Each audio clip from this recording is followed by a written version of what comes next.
ओम नमः शिवाय। भागीरथी को जटा में समाता है, खुद विष पी के औरों को अमृत चखाता है। भोला इतना है कि सब भक्तों के दुख हर लेता है, इसीलिए तो देवों का देव महादेव कहलाता है। तो साथियों, हमारे पिछले एपिसोड को जारी रखते हुए अब हम पहुंच चुके हैं लमगढ़ेश्वर महादेव मंदिर में। तो चलिए आपको महादेव के दर्शन कराते हैं और साथ ही साथ पूजा अर्चना भी करते हैं। उसके पश्चात हम आपको ले चलेंगे श्री गोलू देवता मंदिर तानीखेत। तो दर्शन हेतु आप हमारे साथ इस वीडियो में अंत तक बने रहें। हर हर महादेव।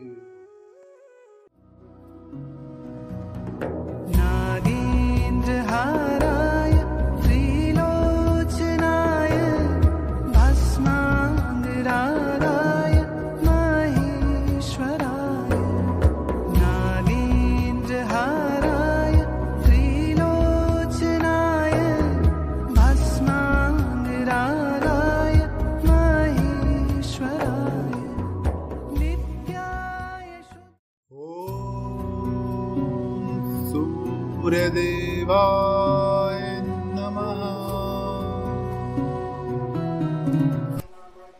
तो दोस्तों, मौजूदा अभी मंदिर परिसर में हमने बड़े प्रयास किए कि महंत जी से हमारी मुलाकात हो पाए, लेकिन वो अभी उपस्थित नहीं है। तो उनकी अनुपस्थिति में अभी एक सेवादार से हमारी मुलाकात हुई है, तो थोड़ा वो मंदिर के बारे में बताएंगे हमें। नमस्कार जी। नमस्कार। आपका शुभ नाम? मेरा शुभ नाम दीपक रावत।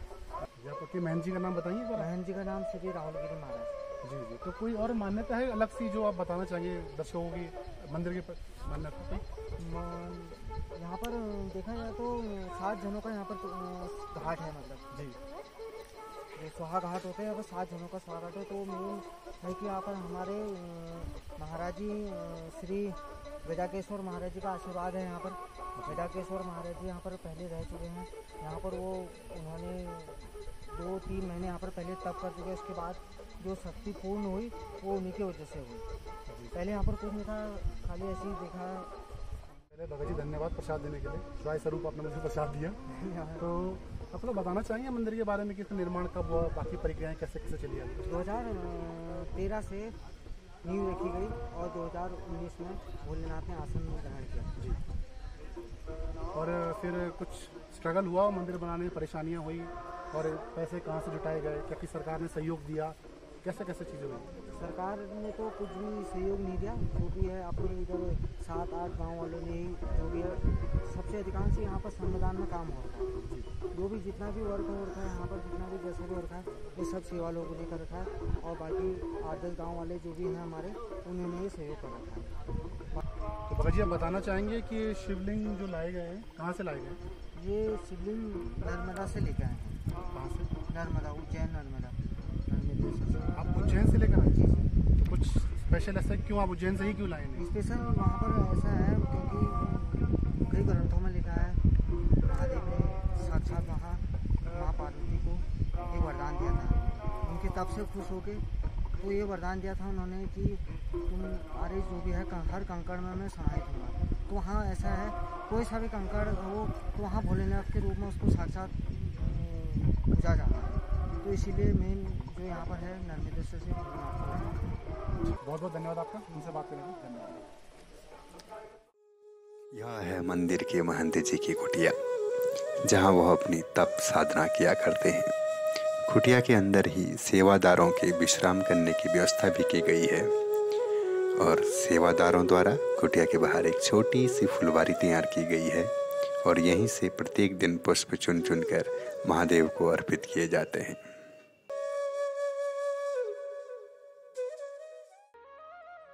तो दोस्तों, अब निकल चुके हम शिवालय से गोलू देवता की तरफ। बहुत थक चुके हैं और तकरीबन आधा घंटा हमने वहाँ पे रुके थे, क्योंकि वहाँ पे जो दृश्य था ना भक्ति का, प्रकृति का और सुकून का, उसने हमें वहाँ रोक लिया। तो तकरीबन आधे घंटे हम शांति से बैठे रहे, बिना कुछ सोचे समझे, सिर्फ उस समय को जीने के लिए।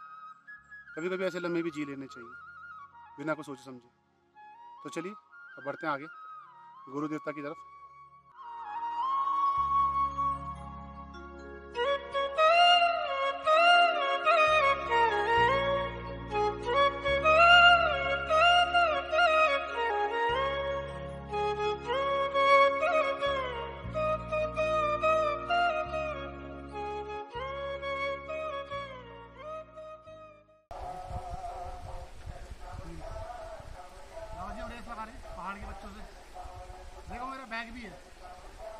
मेरे पास कौन पहले पहुंचता है? 2 3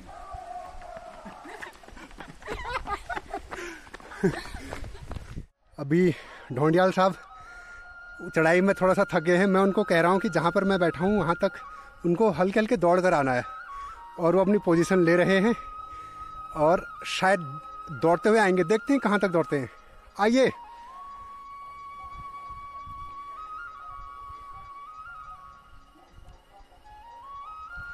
ये ढोंडियाल साहब वास्तव में पहाड़ी व्यक्ति हैं, दौड़ते हुए आ रहे हैं पहाड़ पर।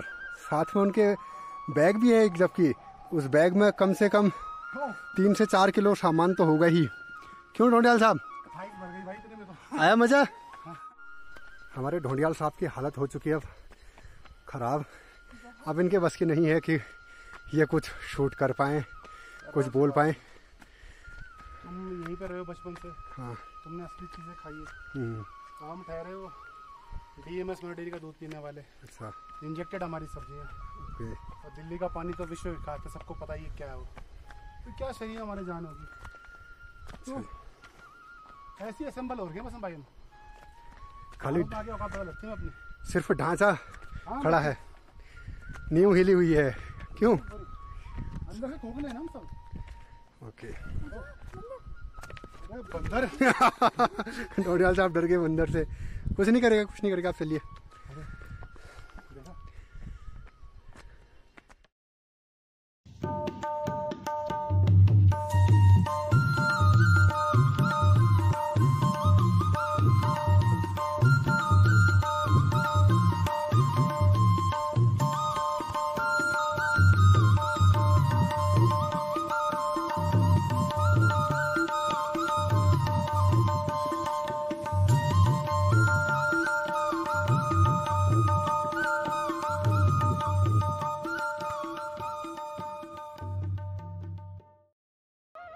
अंततः अब हम पहुंच चुके हैं श्री गोलू देवता मंदिर में। यह मंदिर उत्तराखंड के अल्मोड़ा जिले में रानीखेत तहसील के अंतर्गत विकासखंड तानीखेत में स्थित है। यह मंदिर उत्तराखंड के कुमाऊं क्षेत्र में कुल देवता के रूप में सर्वाधिक पूज्य श्री गोलू देवता जी को समर्पित है। श्री गोलू देवता जी को न्याय के देवता के रूप में पूजा जाता है। कहा जाता है कि लगभग 600 वर्ष पूर्व उत्तराखंड के कुमाऊं क्षेत्र में श्री गोलू महाराज जी का राज हुआ करता था, और जिन जिन स्थानों पर गोलू महाराज जी न्याय के लिए अपना दरबार लगाया करते थे, उन स्थानों को आज भी न्याय के लिए प्रसिद्ध श्री गोलू महाराज जी के प्रतीक स्वरूप पूजा जाता है। श्री गोलू देवता जी के इतिहास को विस्तार पूर्वक समझने के लिए हम अभी मंदिर के पुजारी जी से भी बात करेंगे।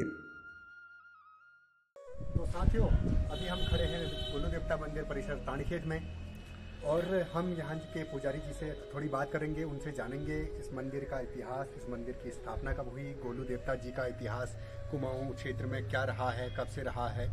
तो उनसे इस बारे में जानने के लिए हमारे संदीप ढोंडियाल जी से थोड़ी वार्तालाप करेंगे पुजारी जी से। तो आइए ले चलते हैं आपको पुजारी जी के पास। नमस्कार साथियों। बड़ी नमस्कार। तो थोड़ा आप बताएंगे अपने बारे में पहले शुरुआत में। मैं प्रमोद चंद्र जोशी जी, ये जोशी यहाँ पर कोट गाँव से जी। हम यहाँ पर ये तीसरी चौथी पीढ़ी है मंदिर में। ये मंदिर की स्थापना कब हुई थी? तो इसकी स्थापना का एक समय तो निश्चित नहीं है, लेकिन लगभग 15वीं शताब्दी के आसपास यहाँ पर इनकी स्थापना की गई। तो पंडित जी, आप थोड़ा गोलू देवता के बारे में थोड़ा सा विस्तार पूर्वक बताएं, क्योंकि जैसे जो उत्तराखंड के लोग हैं, जो लोकल यहाँ रहते हैं, वो तो जानते हैं, लेकिन कुछ लोग जो दिल्ली में प्लेन्स में रहते हैं, तो उनको थोड़ा सा ज्ञान है। तो थोड़ा विस्तार से बता पाएंगे तो अच्छा बारे रहेगा। में कहा गया है गोलू जो है भगवान भैरव के अवतारित हैं, और इनका जन्म जो है चंपावत में हुआ है। तो ये राजा झालराय और हलराय के पुत्र हुए। इनका ये 7वीं रानी में से हुए। 7 हलराय के जो थे 6 रानियाँ थी, उनमें से कोई संतान नहीं हुई। 7वीं रानी में से गोलजू का जन्म हुआ। जन्म होने के कारण अन्य जो 6 रानियाँ थी वो उनसे द्वेष करने लगी, जिसके कारण जो है गोलजू को उन्होंने अनेक प्रकार के कष्ट दिए। और ये जो है इनको जो है काली गंगा में वहाँ पर चंपावत से जो निकलती है उसमें एक संदूक में रख करके बहा दिया गया। तो एक धोबी के घर में जाते जाते वहाँ जो है इनका लालन पासन हुआ है। वहाँ से फिर धीरे धीरे इन्होंने अपना जो है राज स्थापित किया वहीं पर चंपावत में। और वहीं से निकल करके इन्होंने कुमाऊं और गढ़वाल में कम है, कुमाऊं में इनका ज़्यादा है। कुमाऊं में आपका गोयल चमड़ खान यहाँ इनकी छावनी रही, ताड़ी खेत इनकी छावनी रही, आपका चितई में इनका जो है छावनी रही, और आपका घोड़ा खाल है, यहाँ पर इनका जो है विश्राम स्थल माना गया है। उदयपुर में इनको लाया गया, वहाँ तो ये गए नहीं, उदयपुर में ये उदय हुए ऐसा कहा गया है, वहाँ के जो वीर जो कैड़ा लोग थे उनके द्वारा लाया गया था। तो यहाँ पर फिर उसके बाद जो यहाँ पर जब न्यायालय नहीं थे, यहाँ पर को किसी को अपने जब कोई पीड़ित व्यक्ति रहता था, उसको पीड़ित जब उसको न्याय के लिए कोई स्थान नहीं मिलता था, न्यायालय हुआ ही नहीं करते थे, बहुत पहले समय की बात है। तो उस वक्त यहाँ पर कोई गोलजू न्यायालय के लिए यहाँ पर छावनी लगाया करते थे, उसके कारण यहाँ पर को जो है ये स्थान जो है गोलजू के नाम से जो है प्रसिद्ध हो गया। फिर बाद में जाकर के यहाँ पर को उनकी स्थापना की गई। एक अंतिम सवाल कि मंदिर की मान्यताओं के बारे में थोड़ा बताइए, क्या मान्यता है यहाँ की? मान्यता ये है कि गोलजू जब जो इसका कतूरीकार रहा है, उस वक्त जो है गोलजू जो है न्याय के लिए प्रसिद्ध हुआ करते थे। तो न्याय के लिए ही इनका विशेषकर ये था कि गोलजू को न्याय के लिए दूधाधारी कहा गया है, दूध से इनका स्नान होता था। और जो इनके गण लोग हैं उनके लिए जो आजकल आप देखते होंगे कि बलि प्रथा चली, यहाँ पर जो भी हुआ ये इनके गण लोगों के लिए हुआ करती थी। उसमें जो आपका गोलजू की इसलिए प्रसिद्धि हुई कि इनको न्याय के लिए जो है पूरे कुमाऊं में जाना गया, और न्याय इनको तत्काल मिलता था। व्यक्ति को जो यहाँ पर वो अपनी न्याय की अर्जी लेके आया करता था, उसको न्याय तुरंत मिल जाया करता था। तो इसलिए जो है गोलजू जो है प्रख्यात यहाँ पर हुए। पंडित जी बहुत बहुत धन्यवाद आपका व्यस्त समय देने के लिए। धन्यवाद, नमस्कार।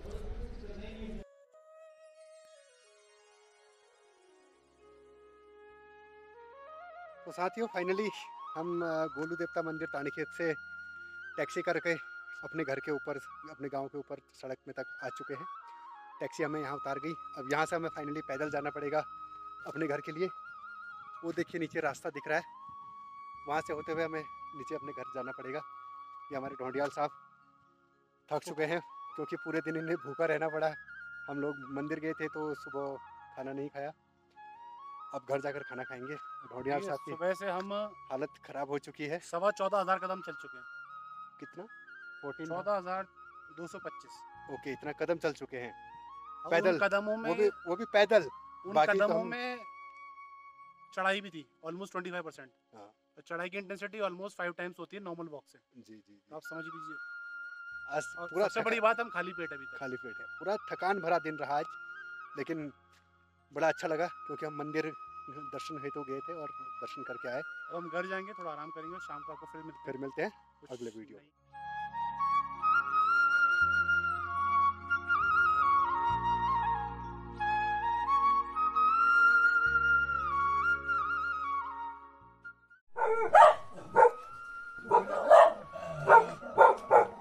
तुम्हारा कुत्ता कुछ नहीं है क्या?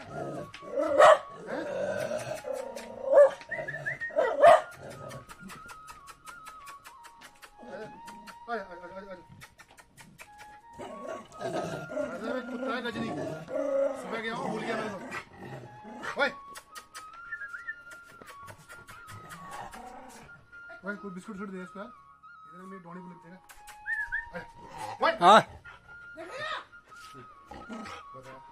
सुबह का भूल गया मेरे को, सुबह का भूल गया मेरे को। चलो आए।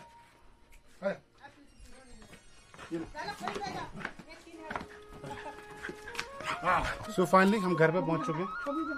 अब हम खूब सारा दाल भात खाएंगे और फिर थोड़ा आराम करेंगे, फिर शाम को आपसे दोबारा मिलेंगे। तब तक आप भी खाइए और एंजॉय कीजिए।